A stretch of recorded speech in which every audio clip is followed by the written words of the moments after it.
everyone. I'm honored to be here with Vice Chair Ted Lieu and DCCC Chair Susan Delbene after our meeting across the street this morning with our colleagues. As many of you know, for months, Democrats have been sounding the alarm on the affordability crisis and the expiration of the affordable tax credits that will expire at the end of the year at the hands of Republican leadership. We've reached out, our proposed plans, anything we can do to get our colleagues in a position to work with us. We will meet with them anywhere, anytime, any place, if they come in good faith to work to extend these tax credits. But rather than accept the olive branch, Republicans have turned their backs on Congress and the American people across this country. Instead of doing what they know is right by their constituents, and oftentimes what their own members are telling them, they are going to choose to kowtow to Donald Trump and the most extreme members of their own party. Remember, Donald Trump promised to lower costs on day one.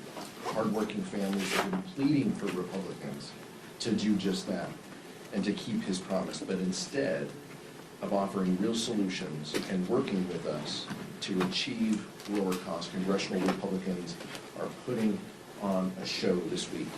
Their bill, which may not even have the support of their entire conference, will not extend the Affordable Care Act tax credits and will not lower costs that families face. Even if it were to pass, it won't become law. This isn't a serious effort to address rising costs of health care that millions of Americans will face. Now, $1,000 more in new costs thanks to Republicans. Meanwhile, Democrats on both sides of the Capitol have a solution we are on board with to extend the Affordable Care Act tax credits and ensure that Americans' premiums don't double, triple, or even quadruple. We only need 4 Republicans to join us. Time is still marching on while Republicans sit on their hands. The American people will pay the price for the inaction, and Republicans will no doubt pay a price at the ballot box next year. Next, I'll yield to Vice Chair Ted Lieu. Thank you, Chairman Aguilar. My heart goes out to the victims and the families and all those affected at the mass shooting at Brown University. I hope law enforcement catches the murderer soon and that that person is prosecuted to the fullest extent of the law. I also request the FBI director to stop putting out false information. It's not the first time he's done it. He wrongly identified a potential suspect in this case. There's literally no reason for the FBI director to have to be the first one to tweet something, to put out these things before verifying the facts. And when he does that, it ends up potentially ruining lives, putting the public at risk, and it's not something that FBI director needs to do. I ask him to just stop doing that. I also wanted to say that my prayers are with the Jewish community, both in the United States and across the world. A heinous attack in Australia was completely devastating. No one should ever be targeted because of their religious beliefs, especially when they're practicing those religious beliefs. And anti-Semitism, both in the U.S. and around the world, has continued to grow. And we need to do more to stamp this form of discrimination out, one of the oldest in humankind. And it is a scourge upon humanity, and we need to all work together to eradicate it. Now I'd like to talk about jobs, which we've now reached the highest unemployment in since 2021, 4.6%. The American people know that the policies of Trump and Republicans are crushing people economically. We know costs also continue to rise, grocery costs, electricity costs, as well as healthcare costs. And Republicans have had an entire year to fix the healthcare system. They knew that the ACA subsidies were expiring, and they've done nothing about it. And this week, they still don't have a plan to restore the subsidies for the ACA. Democrats have a discharge petition. 214 members have signed it. We just need 4 Republicans to sign this discharge petition, and we can stop these premium rates from increasing for people on the ACA. And I have a great honor now to introduce our tremendous field general and head of the DCCC, Susan Delbene, from the great state of Washington. Good morning, everyone. Thanks to Chairman Aguilar and our Vice Chair, Ted Lieu, for inviting me today. Today we had caucus down the street and we gave an update on our efforts to retake the majority and hold Republicans accountable for their disastrous agenda. Americans across the country are rejecting Republicans in election after election this year. They've made clear that they are souring on House Republicans' broken promises, and it's just been a series of broken promises. The American people want leaders who are going to stand up for them, address the issues that are making their lives more unaffordable, not just policies that are supporting the wealthiest few. And despite what their constituents are telling them about how they are struggling, Republicans don't seem to care. They're avoiding people back home. They're not meeting with their constituents because they're scared. And they don't want to hear the truth about how their policies are hurting working families. Well, no matter how hard they try to avoid hearing about it, there's no denying the facts that we've seen on the ground. Americans are literally paying a higher price for the GOP's failed agenda. Working families are being squeezed by rising grocery costs from tariffs. We're seeing monthly utility bills jump higher. Healthcare costs are going up and premiums are poised to skyrocket for millions of people next year. The so-called health package that they're putting on the floor this week will do nothing to address the Republican healthcare crisis that they've created. Premiums will go up, millions will be priced out of their coverage, and those who can still afford it will get less while paying more. Republicans are ignoring the pain we're seeing across the country for everyday Americans, and make no mistake, it is going to cost them the majority. House Republicans and Donald Trump know they can't win on the issues, so they've turned to rigging the midterms instead in their desperate attempt to stay in power. But this cynical gambit by them isn't working either, and the American people hate what Republicans are trying to do. From California to Missouri, just last week in Indiana, people are fighting back against the Republican scheme to rig the midterm elections. And on issue after issue, we are seeing the American people sour on Republicans, rejecting their price hike policies and showing that they are ready for change, for people who will stand up for them. House Democrats are fighting every day to win back the majority across the country. It's why we expanded our map of offensive opportunities last week. We are absolutely on the offense, and we expect to continue to look at opportunities to win races across the country. So simply put, we have incredible candidates. We are with the American people, have a strong message, public sentiment is on our side, and next year we will take back the majority of the House. Thank you. Questions? Nick? If you guys don't get a deal on healthcare by the time open enrollment closes, do you think the open enrollment deadline should be extended? Is there a narrower compromise to be found there? Well, these are all items that we can legislate, right? We can write into legislation that we are going to reopen enrollment. That's what we would seek to accomplish with any legislative vehicle done at this point. We want to provide relief to the rising costs that these premium increases will mean to the American people. Many people haven't signed up for their health care because of those skyrocketing costs. So we want to give them an opportunity to join again. We want to make it clear for them that these costs shouldn't go up. We want to make it clear for them that $1,000 increases, are not what we should be doing. And so that's our focus and our goal, and we're prepared to meet with Republicans, talk with them in good faith if this is genuinely what they want to accomplish. Thank you, Mr. Chair. You mentioned that the bill that the Republicans plan to put on the floor this week will not make it into law even if it passes the House. Some of your Republican colleagues say the same thing about the Jeffries discharge petition, that even if you got 4 Republicans, it did not get, the 3-year extension didn't get 60 votes in the Senate last week. What's your response to that criticism? And then I have a question for Chair Delbene, if that's okay. Yeah, I'll let each of my colleagues also answer this one, because I think it's yet to be seen whether this can become law or not. You mentioned it didn't have 60 votes in the Senate, but it had a handful of Republicans, right? So let's talk with those Republicans, let's talk with others. We only need a handful more over in the Senate for 3 years to become law. So let's find 4 willing to engage and sign this discharge petition, and then work on what we need to do to get a handful others in the Senate to come on board. But this is the closest path that we have in front of us. Other discharge petitions, 40, 50 signatures, that's fine, but this one, we need 4.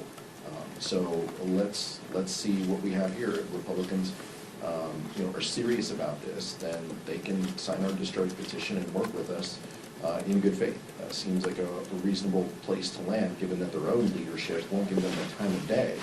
We're happy to meet with them and talk with them about how we avoid increases to premiums that people have across the country. Vice Chair? And, yeah, Chair, you mentioned that you all expanded the map last week. I'm curious if the pending Supreme Court Section 2 decision of the voting rights case, have you made any contingencies for if the Supreme Court does end up overturning Section 2? How does that impact the map, given that you made those, offensive expansions last week? We're going to continue to stay updated on what happens with maps. Clearly, there are ongoing efforts. Republicans are looking at places like Florida, for example. So we're going to continue to update our map based on any changes that take place. And we will see what the Supreme Court decides. We'll start awaiting that decision, and how soon that will be or how late that will be will help us understand what impact it might have. But we understand we could hear any time on that, and we will wait to hear what the Supreme Court has to say. Thank you.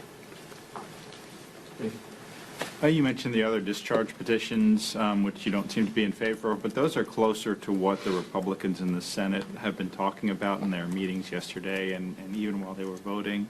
Is there any chance that those move forward at all? Could Democrats get behind that to try and put the ball in the Senate's court?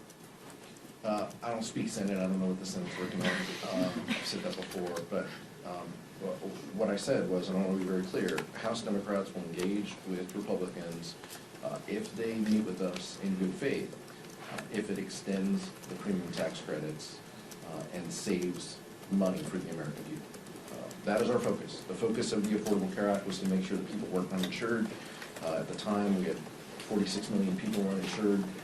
We've got 20 million people uninsured now. The Affordable Care Act did that. Speaker Johnson might want to rewrite, history, but the Affordable Care Act did that. These premium tax credits did that. Expansion of Medicaid did that. Democrats' number one focus is ensuring that people are healthy and safe for them and their families. We want to avoid these increases that the American people are facing at the hands of Republican inaction. And we're willing to meet with Republicans and our colleagues. We continue to be open and have conversations with our colleagues about what the path forward is. What we're saying is this is the fastest and soonest path. 4 signatures, we've pushed it on the floor. Speaker Johnson, just like he did with the Epstein petition, could choose to put this on the floor once it has 218 signatures. He could do this. He is choosing not to. But that inaction is exactly what the American people see is wrong with Washington, D.C. and wrong with Republicans. Thank you. So Republicans have a provision on their health bill around cost-sharing reductions that includes language around how states whose health plans cover abortion will be excluded from this type of funding. 13 states currently require insurance, including the ACA, to cover abortion. California, Washington are 2 of those. Can y'all respond to how Republicans' bill could potentially make it so that 13 states don't have that type of funding, which is used to lower premiums? Yeah. This just continues to be, and all of these, policies this is like the greatest hits of Republican healthcare solutions from like 2007. Right? These are all old recycled policies that never became law. The provision that you're talking about specifically, and Chair Delbene can talk to this from a Ways and Means perspective, is meant to be punitive to blue states who believe that women should have health care coverage and that those decisions should be between a woman and her doctor on what that coverage looks like. That is our core belief, and that is our focus. Republicans seem hell-bent on wanting to continue to assault that provision and ensure that politicians make choices about women's health care rather than doctors and women. And so that's unfortunate. But it isn't surprising, and like I said, these are all recycled provisions that haven't become law, that have been pushed back against even by Republicans in the past. And so this is a collection of pieces that Speaker Johnson feels will unite his party and his caucus, his conference, and we'll see if that's the case. They turn their back on moderates engaging in proposals that would provide health care and lower these premium tax, lowering these premiums that people pay. But we'll see what else. But generally, Republicans just take it. We'll just continue to vote, yes, because Donald Trump and Speaker Johnson tell them to.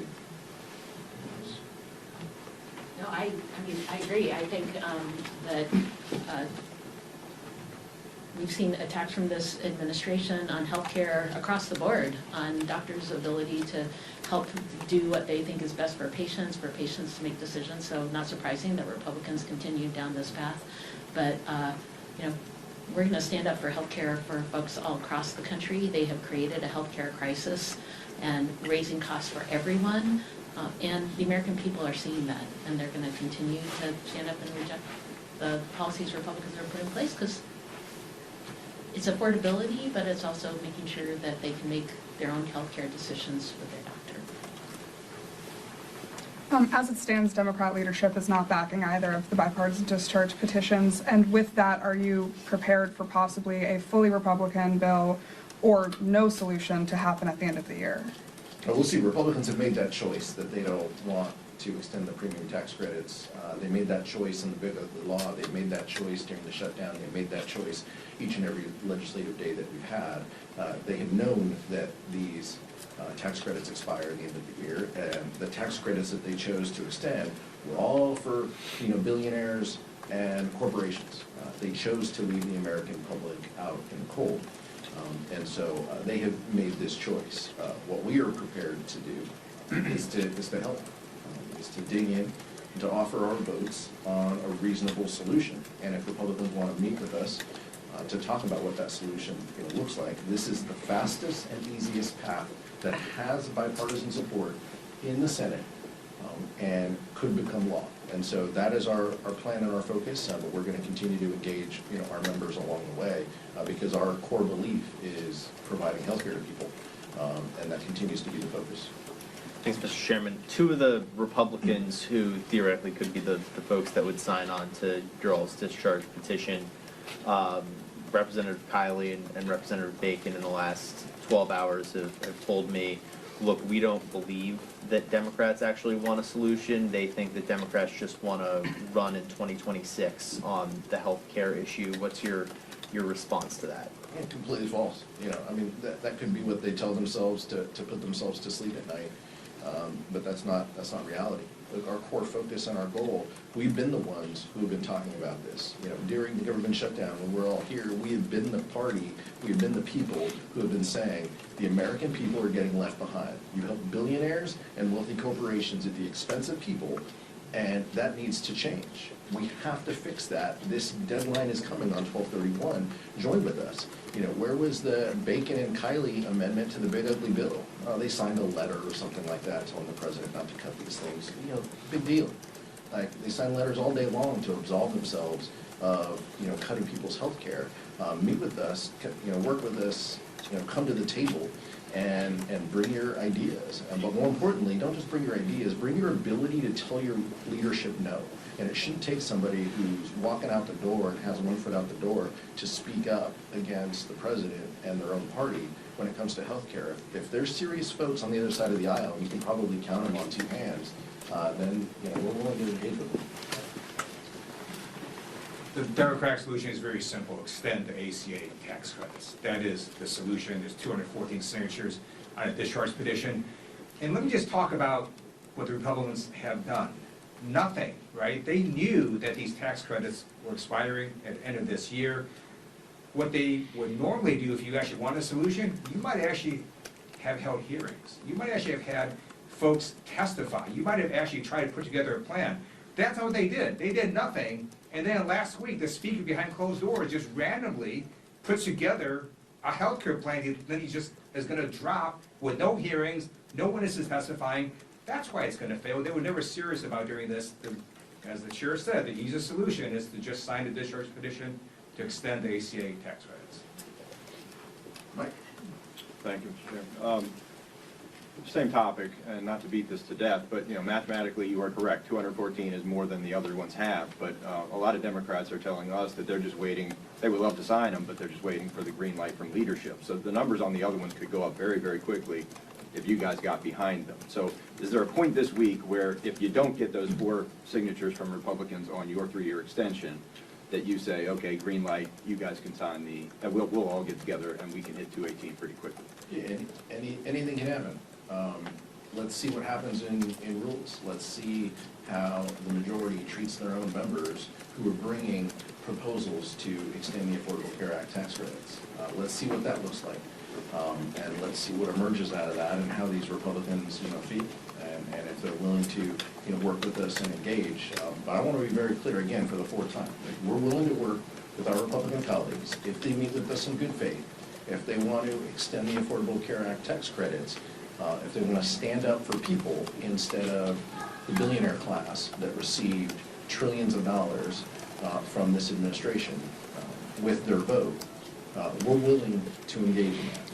But this can't be, just to help them sleep better at night. We got to have, meaningful solutions, and it's got to be real. Yeah, this is for Chairwoman Del Bene. Now that Brad Lander has entered the New York 10 primary, is the D-Trip going to get involved at all in that primary, helping Congressman Goldman? What would that look like? Our focus is on the swing districts, the purple districts across the country. You can see our map supporting our frontliners who are in really tough seats in terms of being reelected. And our offensive map, as I was talking about earlier, which is focused on the purple districts we can flip. So that is our top priority. We are going to continue to focus on making sure that we take back the majority. That's our goal. So no involvement in New York 10 probably. But we have, from the Democratic caucus broadly, we have folks across our caucus who will be supporting our colleagues to make sure that they have strong elections too. Our focus at the D-Trip in particular is on purple districts. The DCCC's focus is 218, and in 46 weeks, whatever it is, Susan Del Bene will be here with Speaker-elect Hakeem Jeffries, Speaker designee Hakeem Jeffries, and we're happy to talk about that races. And my expectation at that point is that Dana Goldman is a member of the caucus and voting for Hakeem Jeffries. Candidates face primaries, members face primaries. That's the nature of the political system that we're in. We're big D Democrats, and oftentimes that happens. Many of us got here by surviving primaries and having competition. So we're excited about the year ahead. We're thankful for all of you and the work that you do each and every day in representing and communicating to our communities and across this country. We wish you all the best this holiday season, and look forward to seeing you next year in the election year. Thank you so much. Thank you, Mr. Chairman.